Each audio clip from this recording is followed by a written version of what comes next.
ازيكم يا احلى بنات في الدنيا دي كلها؟ وحشتوني جدا جدا. انا عارفه ان انا بقالي كتير قوي متاخر عليكم، ما بنعملش ميك اب توتوريال مع بعض بقالنا فتره. بس راجعه لكم النهارده بلوك طالع ترندي ولوك حلو جدا، اللي هو اللوك اللاتيه. حلو جدا وسهل جدا. متنسوش بقى تشتركوا في القناه وتفعلوا الجرس عشان يوصل لكم اي فيديوز انا بنزلها، وتحطوا لي كومنتات حلوه. دلوقتي كنت بوريكم انا نظفت البشرة بتاعتي بالغسول بتاع لوريال، والكريم برضو بتاع لوريال حلوين جدا جدا. الكريم دون كمان ميزته ان هو ناعم، ما بيسيبش اي افكت دهني، يعني مش بيدهن البشرة، خفيف وبيمتص البشرة بسرعة. وكمان الغسول حلو جدا جدا، انصحك بيهم، هما حلوين قوي. دلوقتي رطبت البشرة بتاعتي كويس قوي، وطبعا منضفاها بالفلامينجو ومهيئاها للميك اب.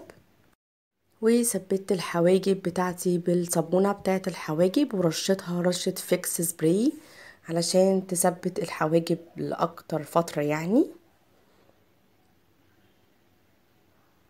وبعد ما هثبت الحواجب بتاعتي هجيب اي ميك اب ريموفر عندك موجود او وايبس، وتبتدي اللي انتي تنضفي حوالين الحاجب كويس قوي. ده الميك اب ريموفر بتاع كاريت، انا كنت اول مره اجربه، حلو مش وحش، بس بيعمل زي صابون كده شويه. فاهمين قصدي؟ يعني لو عملتيه بالقطنه كتير على البشره تحس ان هو عمل زي صابون كده شويه. حبيت بتاع جارنيه اكتر بصراحه، واللي حبيته اكتر بتاع نيفيا، الميك اب ريموفر بتاعهم تحفه. اتاكد ان انا نضفت حوالين الحواجب كويس جدا. هستخدم فاونديشن اوفيس، دي درجة 100، وهاخد كمية بسيطة جدا جدا.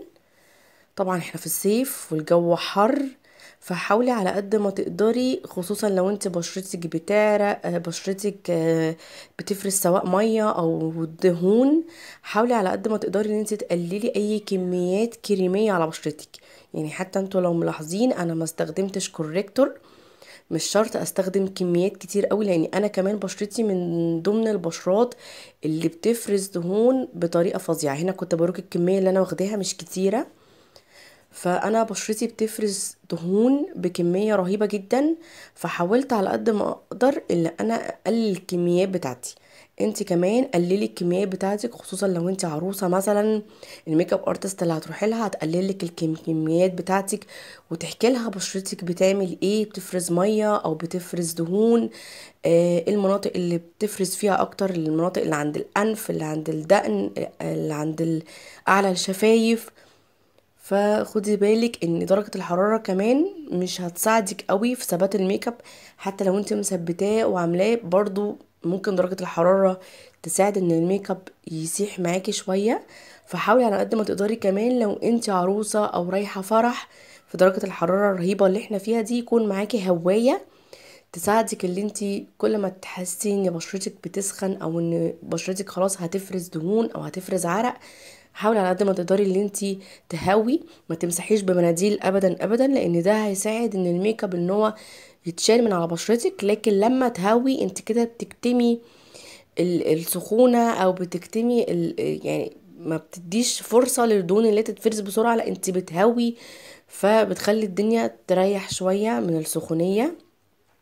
ودايما خلي يكون معاكي بف كده صغيرة في الشنطة بتاعتك، يكون فيها كمية بسيطة كده من اللوز باودر او الكومباكت باودر، بحيث ان اي منطقة مثلا شققت، اي منطقة ساحت، في لمعة في بشرتك، ممكن انك تطبطبي عليها بالبف اللي انت معاكي في الشنطة. ده يخلي اللمعان اللي في البشرة مطرح العرق او دهون او اي حاجة ان هو يختفي شوية. كمان انصحك ان انتي تثبتي بشرتك كويس جدا بحاجات تكون ووتر بروف، خصوصا لو انت بشرتك بتعرق زي ما قلتلك. حاولي ان انت تستخدمي حاجة تكون ووتر بروف. يعني عندك الكومباكت باودر بتاعت ميك اب فوريفر اللي هي الفيلفت، حلوة جدا جدا جدا ووتر بروف وبتخلي البشرة مط قوي. حاولي ان انت تستخدمي فاونديشنات ووتر بروف. هنا كانت الفرشة الصغيرة مش عارفة راحت فين، فاستخدمت اي حاجة اعمل بيها كونتور كريمي. انا ما استخدمتش كونتور كريمي، حتى لو تلاحظوا بكميات رهيبة. انا حددت بس الاماكن اللي انا عايزة اعمل لها كونتور كريمي مش اكتر. زي ما قلت لكم ما كترتش في الكريمي. يعني انا لو كان عندي كونتور باودر انا كنت عملت بالكونتور الباودر احسن لي وافضل لي في الصيف اللي احنا فيه دون. مش عايزه ان انا اكتر كميات كريميه على بشرتي وخلاص، يعني مش من كتر البرودكت اللي على البشره. عايزه احاول ان انا تكون كمياتي محدوده وقليله. كمان هتديني فينش حلو وهيديني شكل سموز للبشره وناعم، ويكون خفيف وشيك في نفس الوقت، مش من كتر الحاجه يعني على فكره. بعد كده حطيت الكونتور بتاعي زي ما انا متعوده معاكم دايما بعمله، وبالفرشه الصغيره بتاعتي ابتدي اللي انا اعمله بلند. ما كترتش في الكونتور ولا عملت حاجات كتير جدا في بشرتي. زي ما بنشوف كده كميات كبيره كريمي، ده ممكن نعملها مع البشره الجافه. الكريمي الكتير ممكن تعمليه مع البشره الجافه، هي كده كده اوريدي بتبقى جافه فعادي. لكن ما تعمليش كميات كريمي مع بشره دهنيه بتعرق، بتفرز ميه، بتفرز دهون، بتفرز يعني ميه او الحاجات دي. ما انصحكيش ابدا ان انت تكتري لها في المواد الكريميه بتاعتها. هنا كنت جبت بيوتي بلندر صغنونه خالص، وابتدي اللي انا اعمل بلند للكونتور بتاع الانف. انا بحب ادخل الكونتور من فوق كده من عند الحاجب لتحت لجوه من عند الجفن بتاع العين، بصراحه بيديله شكل ان هو طبيعي اكتر. وهعمل للجبهه حاجه بسيطه قوي برضو، مش هكتر خالص. هعمل حاجة بسيطة جدا بس تديني ظل شوية للجبهة بتاعتي، عشان انا الجبهة بتاعتي عالية. وهنزل بيها شوية كده من عند نهاية الحاجب. زي ما انتوا شايفين كده، بصوا بنزل من عند نهاية الحاجب كده عشان يديني ان الجبهة مزمومة شوية. هنا جبت الكونسيلر بتاعي بتاع لوريال 226، حطيت شوية على ايدي، وبالبيوتي بلندر بتاعتي هاخد منها، وبعد كده اعمل الكونسيلر بتاعي تحت العين عادي جدا. ليه انا عملت كده؟ زي ما انا قلت لكم انا عايزه اقلل الكميات بتاعتي علشان الحر اللي احنا فيه دون، فمش عايزه اخد بالابليكيتور دايركت تحت عيني. هاخد كميه كبيره وهفضل ادمج فيها كتير، هتعمل لي خطوط تحت العين. لكن لما انا اخد بالطريقه دي، جربوها هتدعولي بجد، هتفرق معاكم كتير. انا كنت واخداها من ميك اب ارتست، كنت شفتها قبل كده على الانستجرام بتعمل التكنيك ده، عملته على نفسي بجد حلو جدا جدا. وهتديكي شكل ناعم قوي، ومش هتحتاجي اللي انت تدمجي كتير، ومش هتحتاجي اللي انت تقللي شويه بالبيوتي بلندر يعني الزياده اللي اتحطت، ومش هيخطط معاكي ومش هيعمل معاكي خطوط. بصوا ادى شكل ناعم ازاي من اول حطه، ادى شكل ناعم وشيك قوي وحلو. وحطيت نقطة في منتصف الأنف. هنا كنت بوريكي لو انت مش عندك فرشة صغيرة أو بيوتي بلندر عادي ممكن تطبطبي بصباعك عادي جدا بالراحة. أي حاجة هتنفع معاكي مادام بتعملي لنفسك، فأي حاجة هتقضي معاكي الغرض يعني. وابتدي ان انا اوزع الكونسيلر الفاتح اللي انا نضفت بيه الكونتور بتاعي، وما يعني حاولي على قد ما تقدري ما توسعيش قوي اللون الابيض عشان ما يوسعش معاكي الانف. يعني حاولي على قد ما تقدري انت تدمجيه في مكانه، ما تروحيش وتيجي علشان ما يوسعش معاكي الانف بتاعتك. وهنا كنت بنور الجبهة بتاعتي، بدي اضاءة. وكده انا استكفيت خلاص من الكونتور ومن الهايلايت، مش هحط تاني.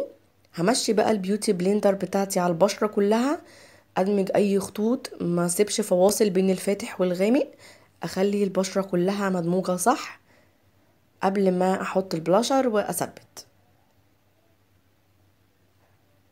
جربوا التكنيك بتاع الكونسيلر اللي انت تحطيه الاول على ايدك وبعد كده تاخديه من البيوتي بلندر، هيفرق معاكي جدا في النعومة. وكمان للناس اللي تحت عينيها بيخطط، فده هيبقى كويس قوي معاها. هنا كنت بوريكم الفينش بتاع البشرة، انا بصور من غير اي فلاتر، ان ده تصوير فيديو مش حاطه اي فلتر. قد ايه البشرة كانت طالعة ناعمة وشكلها حلو جدا. وخدوا بالكم يا بنات اللي فاونديشن اوفيس ينفع اكتر للبشرة الجافة تمام في الصيف، لكن بينفع اكتر في البشرة الدهنية في الشتاء. لو حطيتيه مع بشرة دهنية هتلاقي الدنيا بقت يعني مش احسن حاجة معاكي. هنا جبت البلاش الكريمي بتاع اماندا، انا بحبه قوي. هو خفيف بس البيجمنت بتاعه على فكرة احلى كتير من شيجلام، والثبات بتاعه احلى كتير من البلاشر بتاع شيجلام بصراحة. جبت كمية كده بسيطة على ايدي، وبالفرشة الناعمة بتاعتي ابتدي ان انا اعمل البلاش بتاعي. بصوا شكله ولونه حلو جدا ورقيق وشيك قوي. بحب ثباته بصراحة احلى من ثبات شيجلام. ينفع معاكي كمان اكتر كيومي، لو انت هتستخدميه يومي، او لو عايزة حاجة تكون خفيفة، مش عايزة حاجة تبقى بم كده في وشك يعني، عايزة حاجة ناعمة وسموز. فده حلو جدا وسعره كمان رخيص مش غالي. هنا كنت بوريكم الفرق بين الكونسيلر والبلاش في خط كده، فهرجع ادمجه تاني بالبيوتي بلندر. مش عايزة انا اي فواصل، انا عايزة البشرة كلها تبان اللي هي طبيعية، وتبان اللي هي مدموجة كويس، مفيش اي فواصل بين الالوان. بصوا شايفين الخط دون اللي هو بين الفاتح والبلاش؟ هبتدي ان انا بقى ادمج الخطوط بتاعته كويس قوي بالبيوتي بلندر عشان يتموه معايا والبشرة تبان شكلها حلو. لو عملت التكنيك دون، ولو انت رايحه فرح مناسبه عايزه تتصوري، لو عملت التكنيك اللي انا بقولك عليه ده هيفرق معاكي كتير قوي قوي في ثبات الميك اب وفي نعومته. هحط نقطتين من الكونسيلر بتاعي، انا لسه ما ثبتش دلوقتي البشره، وبالبيوتي بلندر هبتدي ان انا اوزعهم عادي جدا تحت الحاجب. ما تقلقيش انا مش هضطر انضف الحاجب، هتشوفي دلوقتي الحاجب هيبقى شكله حلو جدا من غير ما تنضفيه. انا خلاص نورت اهو بالكونسيلر، وهطلع شوية كمان تحت الحاجب علشان انور.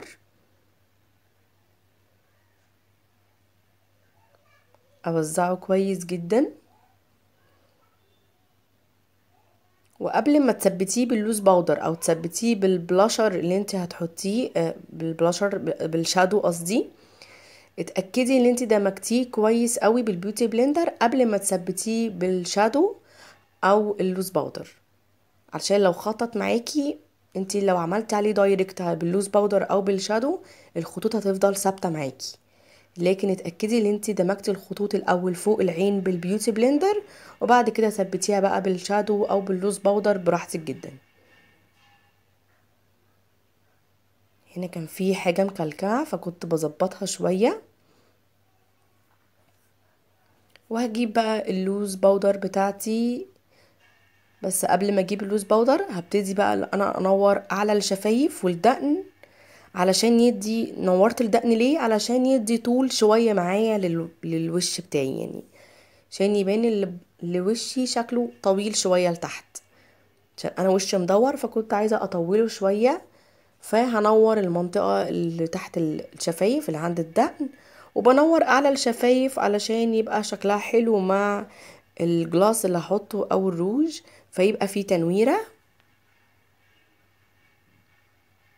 بتأكد بقى لا انا دمجت كويس جدا جدا، بالذات في الاماكن اللي بيتعمل بقى فيها تراكم من الفاونديشن اللي هي جنب الانف او جنب الشفايف. هتأكد ان انا دمجت كل حاجة براحتي خالص قبل ما اثبت باللوز باودر.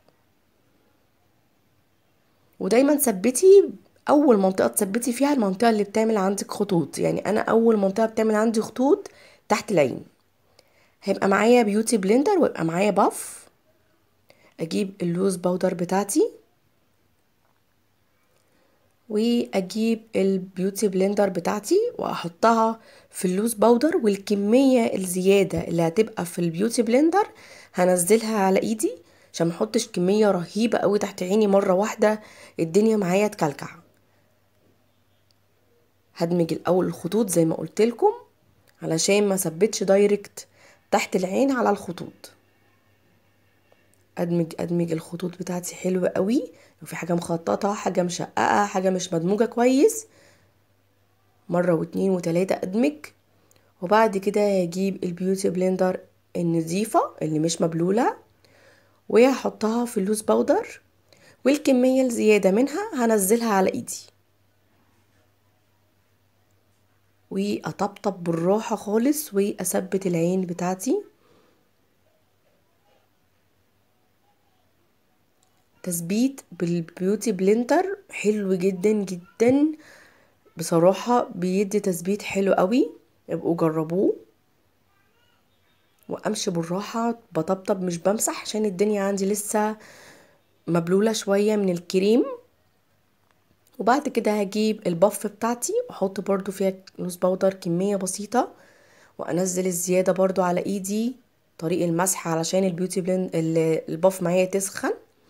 وبعد كده برضو بطريقة طبطبة ابتدي بقى اللي انا اراجع على اللوز باودر اللي انا حطيتها بالبيوتي بلندر. ميزة البف اللي هي خفيفة فبتخش في الخطوط وبتخش في المناطق الصغيرة. وارجع بقى اثبت البشرة بتاعتي كويس قوي برضو باللوز باودر، علشان تتأكدي ان بشرتك خلاص كده مش عايزة لوز باودر تاني. بتمشي ايدك على البشرة وتشوفيها معاكي ملزقة ولا ناشفة. لو لقيتيها ملزقة كده ومش ناعمة معاكي اعرفي ان كده البشرة لسه محتاجة ان هي تتثبت. لو لقيتيها خلاص نشفت معاكي وبقت ناعمة كده البشرة خلاص اتثبتت معاكي مش عايزة لوز باودر تاني. وبفرشة فلافي هجيب الكومباكت باودر بتاعتي دي ماك ان سي 25. انا كنت عايزة يعني افتح بشرتي شوية. وهبتدي اللي انا بنعومة خالص ومش يعني مش هكحت وشي بالفرشة، لا انا عايزة فرشة فلافي خالص ناعمة. وابتدي اللي انا اضيع اي اثار لوز باودر بقى انا حطاها في البشرة. وبالسبونج المثلثة هبتدي اللي انا بقى انضف الكونتور والبلاش اللي انا حطيتهم علشان يبانوا معايا اكتر ويتبرزوا اكتر. ابتدي انضف كويس جدا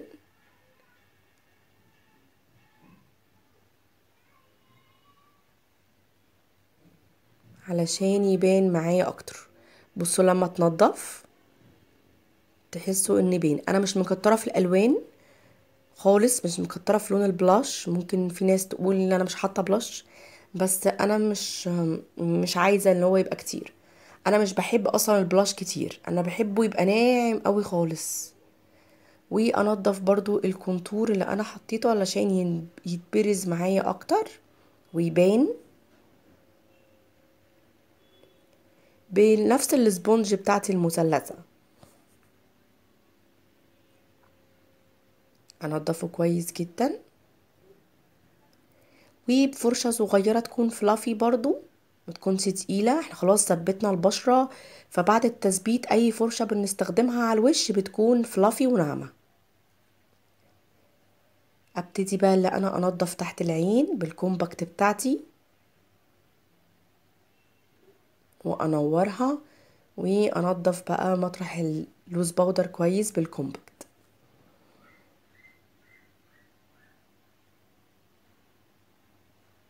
بوريكم المكان اللي اتنضف والمكان اللي لسه. انضف برضو بين الحاجب وانوره وكده يبقى انا خلاص نضفت. انا ما حطيتش برونزر، ما رضيتش ان انا احط المره دي برونزر، مش عايزه اغمق وشي فاكتفيت بكده. ما حطيتش خلاص بقى باودر تاني على البشره. هو اخر حاجه هحطها البلاشر. وبعد كده هبتدي ان انا اركش فيكس بتاع افرة بحيث ان هو يهديلي البشره شويه من الباودر اللي انا حطيتها. بنضف الحروف بقى عشان ما يبقاش فيه خط كده، بنضفه بالفرشه بتاعتي. بعد كده هجيب اخف لون في الباليت وهبتدي اللي انا اراجع شوية على البلاش بتاعي اللي انا حطيته في الاول. بصوا بقى اللون حلو قوي ازاي. مش شرط تبقى خدودنا حمرا، يعني لما تكون رقيقة كده وسيمبل بيكون الشكل تحفة. انا من الناس بصراحة اللي ما بحبش احط بلاش كتير، وما بحبش اللي انا احط كميات بقى كبيرة في الانف وفي الدقن. يعني في ناس بتحط كميات رهيبة قوي في الدقن بيبقى دقنهم احمر، مش عارفة ده ليه، حقيقي مش عارفة. بعد كده اجيب مروحتي بقى والفيكس بتاعي اهدي بقى كمية البودر اللي انا حطيتها واهوي البشرة كويس علشان تهدى معايا ويبقى شكلها فريش وشكلها حلو وناعمة ورايقة خالص.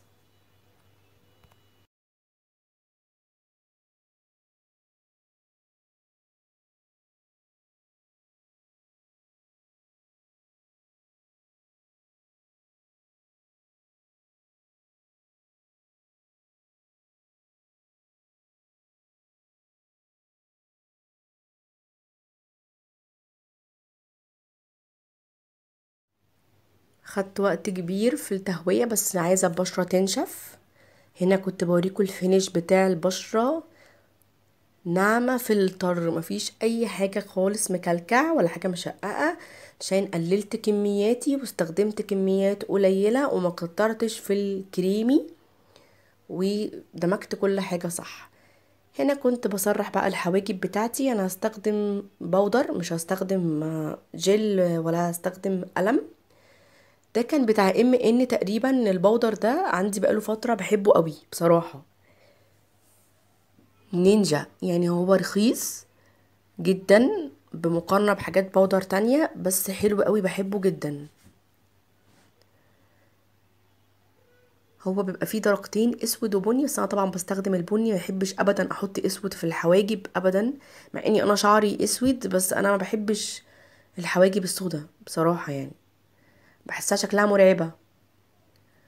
وهبتدي اللي انا طبعا احنا بنرفع لفوق، مش بننزل بالحاجب لتحت، لا احنا بنرفعه لفوق عشان يديني شدة للعين ويديني مساحة لو انا هعمل بقى رسمة، هعمل كات كريز، هعمل شغل كتير في العين، فيبقى الحاجب مرفوع، ما يبقاش نازل على الرسمة اللي انا رسمها. فحاولي على قد ما تقدري وانت بتسحبي الخط اللي تحت بترفعي بيه لفوق. هنا برضو كنت مرضتش اعمل سكيب لخطوات الحاجب، قلت اعيدها معاكم للبنات اللي عايزة تعرف ازاي ترسم الحاجب بالبودر. سهل جدا جدا، بس تبقي نفضي الفرشة علشان ما توقعش معاكي وانت مثبتها البشرة. فعشان ما توقعش معاكي بودر، حاولي ان انت لما تاخدي يعني تنفضي الفرشة. ومع كل خطوة حاولي ان انت برضو ترجعي بالفرشة اللي هي دي وتسرحي برضو الحاجب علشان يبانلك اي فراغ بين الشعر، تحاولي ان انت تمليه. وما تاخديش كمية كبيرة قوي في الفرشة من البودر علشان ما يبقاش الحاجب تقيل، يبقى الحاجب شكله يعني رقيق ويبان طبيعي شوية. من قدام بحاول بقى اللي انا اخفف ايدي. بصوا بقى الحاجب مش محتاج اللي هو يتنضف تحتيه ازاي، شكله تحفة، مش محتاجة اللي انا انضف تحتيه خالص، مرفوع وشكله حلو. يعني بصوا الفرق ما بين الحاجب اللي انا عملته، انا لسه مخلصتوش، بس بصوا الفرق ما بينه وبين التاني. وبطرف الفرشة بقى هبتدي اللي انا ارسم شعرة. بصوا ازاي بطرف الفرشة بتاخدي كمية بسيطة وترسمي شعراية، وترجعي تملي الفرشة تاني وترسمي الشعراية اللي جنبها. افضل اعمل كده بقى لحد ما ارسم الشعرة شعرة من قدام. انا عايزة اعمل شعرة شعرة من قدام يكونوا طوال شوية، مش طوال اوفر يعني، بس يكونوا طوال شوية عشان يليقوا مع اللوك اللاتيه اللي احنا نعمله النهاردة. لوك سهل جدا واي بنوتة تقدر تعمله، مفهوش اي حاجة صعبة. هو هنستخدم لونين بس مط ولون واحد شمر فقط لا غير، وحلو جدا للحر وحلو جدا للبنات كمان اللي جوه عينيها مش بتستحمل اي حاجة جوه العين. يعني في الصيف احنا النهاردة مش هنعمل اي حاجة جوه عينينا خالص، هي المسكرة فقط لا غير. فحلو كمان للحر وللناس اللي بتسيح والناس اللي بتدمع، فهيبقى حلو جدا معاها اللوك ده. بصوا الحاجب بقى شكله حلو ازاي. حاولت على قد ما اقدر ان انا من بدايته ما تقلش علشان يبان اللي هو شكله طبيعي. كده خلصت الحاجبين بتوعي. هبتدي بقى ان انا ارجع للعين، ادمج الكونسيلر كويس زي ما قلت لكم قبل ما اثبت عليه بالشادو عشان الخطوط، وبلون بني يكون فاتح شوية او لون بني بيقولوا عليه مقرنج. هبتدي بقى اللي انا اعمل بلند فوق العين.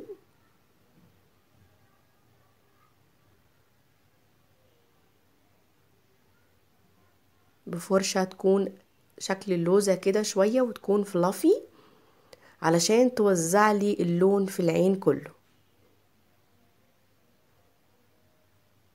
وفي نفس الكلام في العين التانية، وادمجهم بقى كويس جدا.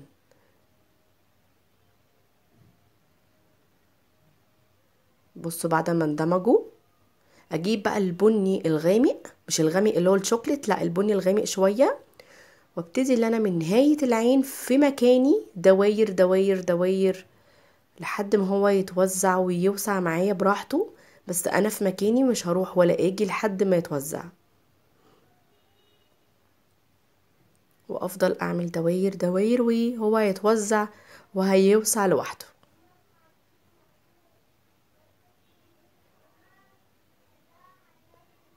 ببقى عايزه اصور لكم بصوتي بس بيبقى فيه دوشه، فبسجل لكم بقى فويس. بصوا اللون بقى يتفرش معايا وبقى مو كويس. هبتدي بقى اللي انا اشتغل في العين التانية برضو في مكاني ودواير دواير.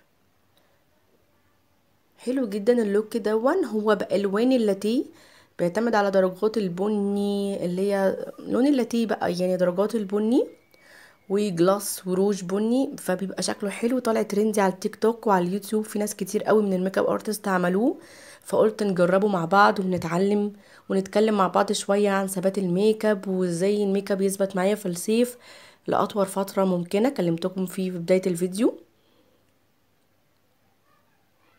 بس كده انا عملت العينين زي ما انتوا شايفين، العينين زي بعض، بس لسه هننضف طبعا. انا لسه ما نضفتش، اتاكد ان مفيش فواصل ولا في حاجه مش مدموج فيها اللون كويس قوي. انا بحب بصراحه ادخل اللون شويه كده لجوه من عند العين من جوه، بحب قوي انا كده بصراحه يعني. في ناس بتكتفي ان هي بتعمله من النهايه بس، او من العين ذات نفسها من بره، بس انا بحب ادخل اللون من جوه.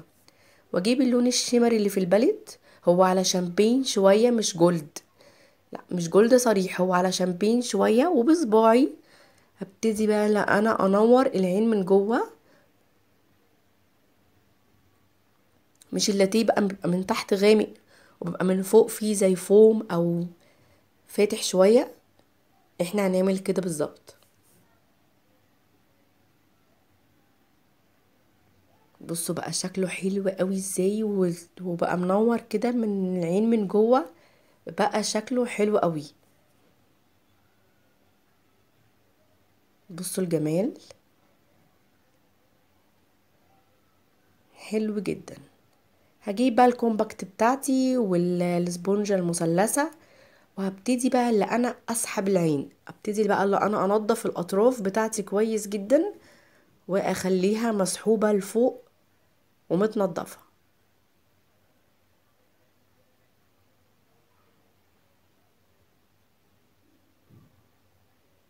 ممكن انت لو انت مش بتعرفي تعملي الخطوة دي او مش بتحبي تعمليها مثلا، ممكن تبتدي العين الاول. يعني ممكن تبتدي العين الاول، تحطي اللزق بتاع الميك اب وتبتدي عينك الاول، وبعد كده تفردي الفاونديشن عادي مفيش مشكلة. كده نضفت العينين واتأكدت اللي هي نطفت كويس واترفعت لفوق.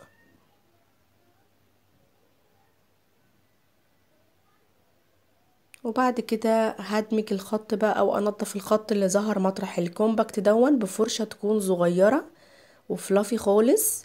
هنضف بقى الخط دون عشان ما يبقاش موجود كده، هنضفه.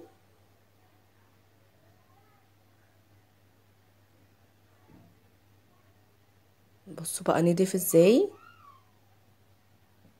المرة دي بقى مش هركب رموش طويلة زي المرة اللي فاتت، هركب رموش صغيرة شوية. دي من عند سوما، هنا كنت بوريكم شكلها وكنت بحاول ابين لكم الاسم بتاعها، واسمه دودو، دودو وان. واللزق بتاع لانيل، وابتدي ان انا الزق الرموش بتاعتي صغيرة. هم من الناس اللي ما بتحبش الرموش الطويلة. وببالة الهايلايتر بتاعت أفرة هاخد اللون اللي هو على سيلفر شوية انور بيه مدمع العين بتاعي. هو اللوك ده مفهوش ايلاينر، يعني هو معظم اللي كانوا عاملينه في الترند ده كانوا عاملينه من غير ايلاينر. واكتفيت اللي انا حطيت ماسكارا من فوق ومن تحت فقط لا غير.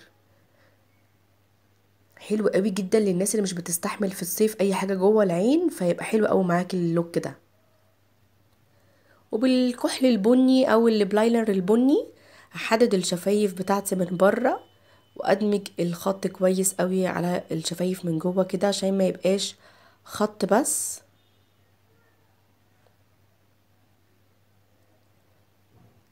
تحسوه درجات نسكافيه، درجات اللاتيه، كابتشينو.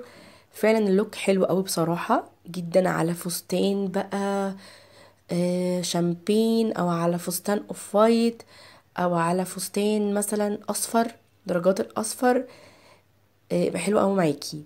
والجلاس بتاع كيكو هبتدي بقى اللي انا احطه على الشفايف بتاعتي.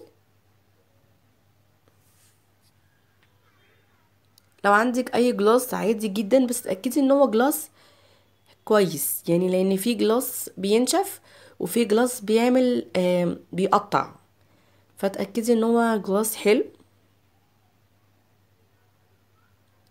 واجيب بقى هايلايتر وابتدي ان انا انور على الخد كده من فوق علشان يدي تنويرة معايا. وهرش بقى سيتنج بتاع محمود سعيد علشان الميك اب معايا يثبت. وبكده يكون الميك اب خلص. ميك اب سهل جدا، حلو جدا، يا رب يكون عجبكم. اي بنوته تقدر ان هي تعمله، سهل وبسيط وشكله حلو جدا جدا. اتمنى بقى يكون الفيديو بتاع النهارده يكون عجبكم. متنسوش بقى تحطوا لايك وتشتركوا في القناه وتحطوا لي كومنتات حلوه. وبشكر الناس الجميله اللي بتكتب لي كومنتات حلوه. بصوا اللوك حلو جدا ازاي، انا كنت مقربه لكم شويه علشان تشوفوا فينش البشره والنعومه. كان حلو قوي قوي بجد. جربوه وقولوا لي رايكم لو جربتوه طلع معاكم عامل ازاي. وجربوا التكنيك اللي انا عملته معاكم النهارده وقولوا لي كان معاكم ازاي. هنا كنت رشيت السيتنج بتاع محمود سعيد وكنت بهوي كويس او بالمروحه كده. البشره جاهزه وبقت حلوه جدا.